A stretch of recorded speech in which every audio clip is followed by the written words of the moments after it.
Hi, friends. Welcome back to this little space of ours, a place where we sit together, breathe, and talk about life. I'm so glad you're here today. Imagine it's just you and me, sharing a quiet moment. Let's dive into something real, something close to the heart.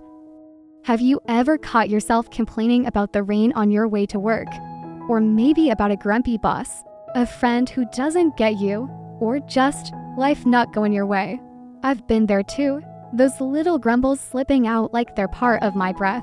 But what if I told you those complaints might be quietly holding you back from the life you've always wanted? Stick with me. Today's story might just change the way you see those everyday sighs. So, today, I want to share a book that feels like a gentle wake-up call. It's called A Complaint-Free World: How to Stop Complaining and Start Enjoying the Life You Always Wanted. Written by Will Bowen, a guy who's spent years studying why we complain and how we can stop. Will's a social psychology enthusiast who kicked off a global challenge to go 21 days without complaining. Over 6 million people joined in, and many found a brighter, lighter way to live. This book is his gift to us, a simple roadmap to let go of complaints and step into something better. Ready to hear more? You know how some days just feel heavy? Maybe it's the rain soaking your shoes, or your boss snapping at you again. I used to mutter, "Why does this always happen to me?" It felt so natural, like breathing. Will Bowen says that's exactly it. Complaints are like bad breath. We notice them when they come from someone else, but when they're ours, we barely blink. Every time we complain, we're whispering to ourselves, "Things aren't okay, my life's off track." It's not just words. It's a signal to our subconscious, piling on stress without fixing a thing. Will calls it an echo chamber. Our grumbles bounce back, louder, pulling us deeper into negativity. I've caught myself doing it, venting about a tough day, thinking it'd help. But it didn't. It just made the room feel smaller. Here's a story Will shares that hit me hard. As a kid, he was chubby, the boy everyone called Big Guy. It didn't bother him much until one day, at a party, he sighed to his friends, "I'm too fat to get a dance partner." Suddenly, they rallied around him. "Don't say that, you're fine." And when another kid teased him, they shut it down fast. That's when he realized complaining got him attention, sympathy, a little shield. He carried that into adulthood. At work, he'd grumble, "I didn't get the good shift because I'm overweight." People would say, "No, you're great." He loved hearing it. Even a traffic ticket became, "They picked on me because I'm big." His friends laughed at the cop instead. Complaining turned into his secret weapon, a way to feel seen. But over time, it wasn't a shield anymore. It was a cage. I've done it too, moaned about something small, like a messy house, just to hear, "You're doing your best." It feels good for a second, right? But then you're stuck, chasing that quick comfort instead of changing what's wrong. Will says it's not about the words, it's about what's underneath. A quiet helplessness, a fear of stepping up. Complaining keeps us playing the victim when we could be building something stronger. So why is it so hard to quit? Will digs into this. It's almost addictive. Science backs him up.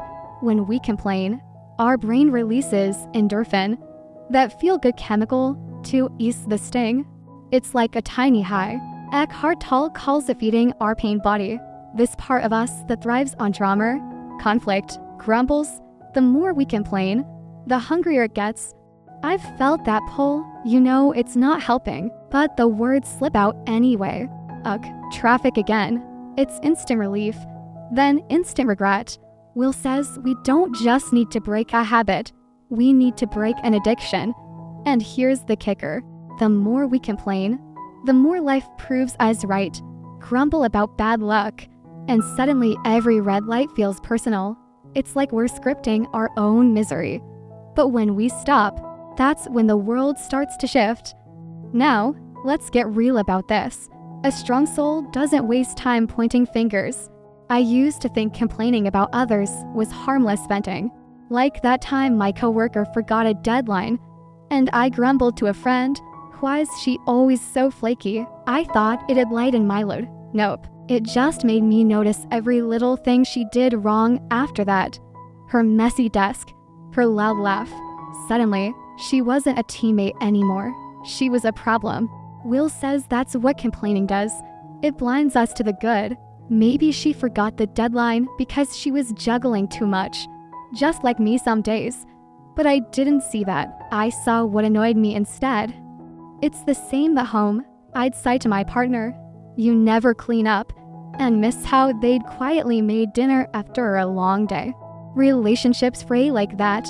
One grumble at a time. Think about your own life. Ever snap at a friend for canceling plans, only to realize later they were swamped? Or judged a stranger for cutting in line, not knowing their story? Will calls it a butterfly effect. One complaint flaps its wings, and soon resentment swirling everywhere. I've seen it at family dinners. Someone moans about the food, then someone else chimes in about the weather, and before you know it, we're all sour. But here's the flip side. A strong soul steps back. Last week, my neighbor's dog barked all night. I wanted to groan. Why can't they control that thing? Then I stopped. Maybe they're exhausted too. Instead of stewing, I popped in earplugs and slept. Next day, I waved hello, no grudge. Will says that's strength, not letting complaints shrink your world. The old saying goes, the brave don't blame others. And I get it now. It's not about pretending flaws don't exist. It's about choosing what you focus on. You've got that power too, to see past the noise. Okay, so how do we stop? Will's got practical steps, and I've been trying them. They're like little lifelines. Here's what you do the moment you catch that complaining itch. And trust me, you'll feel it in your bones. First, step away from the complaint zones. Picture this, you're at work, and a coworker starts griping about the boss. He's so unfair. Then another joins in, yeah, and the coffee's awful too. It's contagious, like a sport. Will says, I've been there, nodding along, until I'm grumbling too. Now, I try to catch it really. If I can, I slip away. Gotta grab water. If I'm stuck, I listen like I'm watching a movie, not starring in it. Oh, they're upset. Okay, no joining in. Last time, I even asked, what could we do about it? And the vibe shifted from wanting to brainstorming. You can do that too. Sidestep the mess or nudge it somewhere better. Second, lean into silence. Yesterday, I spilled coffee all over my desk. Total chaos. My gut screamed, why does this always happen? But I paused, took a deep breath, and let it go. Will says silence is power. Not empty, but full of calm. It's like Lao Tzu's idea. The loudest sound is the one you can't hear.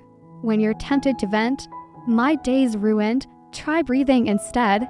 I do 3 slow breaths now, eyes closed. It's not fancy, but it pulls me back from the edge.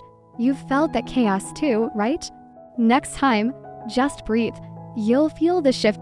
Third, write it out. I used to dump my frustrations on friends. Work's a nightmare, thinking it'd help. It didn't. It just spread the gloom. Now, I grab a notebook, spill it all, the late bus, the rude cashier, then flip it. What's good today? Maybe the sun was out. Or I laughed at a meme. Will says this clears the air, like opening a window. I've even joined an online group to share gratitude notes. You could try it. Jot down one thing you're thankful for. Even on a rough day, it's small, but it grows. Fourth, chase solutions, not sympathy. A month ago, my internet crashed mid-meeting. I wanted to groan. This always happens. Instead, I asked, how do I fix this? Called support. Got it sorted. Will says complaining hunts for pity. Solutions hunt for peace. Think of your last grumble. My roommate's so loud. Could you talk it out instead? It's not about fixing everything. It's about moving forward. You're stronger than you think. You've solved harder stuff than that. These aren't rules, they're tools. I trip up sometimes, grumble, then laugh at myself. But every time I choose silence over size, or a fix over a fuss, I feel lighter. You will too. It's like unclenching a fist you didn't know you were holding. Will's big idea is the 21-day challenge. No complaining, just living. He hands out purple bracelets as a reminder. Wear it on one wrist. If you complain, switch it to the other and start over. The goal, 21 days without a switch. Over 6 million people have tried it. Shedding old habits. Stepping into hope. I've started it myself. Day 1, I grumbled about the weather. Switched the bracelet. Day 2, I caught myself mid-sentence and left. It's tough, but it's freeing. Will says, you don't need a perfect world to stop complaining. Stopping creates your perfect world. Imagine that. 3 weeks to a new you. So, there it is. A little journey from complaints to calm. A complaint-free world isn't just a book. It's a mirror, showing us how our words shape our days. I hope this spoke to you. Maybe even nudged you to try that 21-day challenge with me. If it did, share this with someone who might need it. A friend, a grumbler, anyone. Give me a like if you're feeling it. Hit subscribe and tap that bell so we can keep chatting each week. Thanks for being here, truly. Let's catch up soon. Maybe with fewer sighs and more smiles.